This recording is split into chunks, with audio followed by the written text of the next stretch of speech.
തുമ്പിക്കൈയില്ലാത്ത ആനക്കുട്ടിയെ പൂർണ്ണ ആരോഗ്യവാനായി അമ്മയോടൊപ്പം കാലടി പ്ലാന്റേഷൻ തോട്ടത്തിൽ കണ്ടത് നാട്ടുകാരിൽ കൗതുക കാഴ്ചയുണർത്തി. നാളുകൾക്കു ശേഷം തുമ്പിക്കൈയില്ലാത്ത ആനക്കുട്ടി വീണ്ടും തിരികെ എത്തിയത് അപൂർവ കാഴ്ചയായി.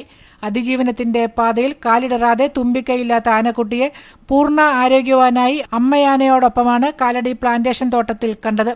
അമ്മയാന കൊടുക്കുന്ന എണ്ണപ്പനയുടെ നാരും കഴിച്ച് ആരോഗ്യവാനായാണ് ആനക്കുട്ടിയുടെ നടത്തം. പുഴയിലെ ആഴം കുറഞ്ഞ ഭാഗങ്ങളിൽ മുട്ടുകുത്തിയിരുന്നാണ് ആന വെള്ളം കുടിക്കുന്നത്. തുമ്പിക്കൈയില്ലാതെ കണ്ടെത്തുമ്പോൾ ആനക്കുട്ടിയുടെ മുന്നോട്ടുള്ള ജീവിതം അത്യധികം ആശങ്കയോടെയാണ് ഓരോ ആനപ്രേമികളും നാട്ടുകാരും നോക്കിക്കണ്ടത്.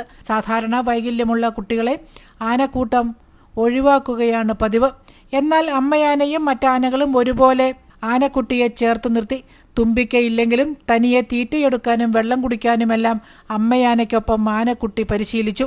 ആനക്കുട്ടിയുടെ ആരോഗ്യത്തിൽ അല്പം ആശങ്കയുണ്ടായിരുന്നെങ്കിലും അതെല്ലാം അതിജീവിച്ച് ഇപ്പോൾ പൂർണ്ണ ആരോഗ്യത്തോടെ തന്നെയാണ് കാട്ടിൽ കഴിയുന്നത്. അമ്മയോടൊപ്പം കുറുമ്പ് കാണിച്ചും മറ്റാനകൾ മറിച്ചിട്ട എണ്ണപ്പനയും നാരും കാമ്പും കഴിച്ച് പുഴയിലെ വെള്ളവും കുടിച്ച് കുറച്ചു സമയം പ്ലാന്റേഷൻ ഭാഗത്ത് ചിലവഴിച്ചാണ് അമ്മയ്ക്കൊപ്പം അവൻ കാട് കയറുന്നത്.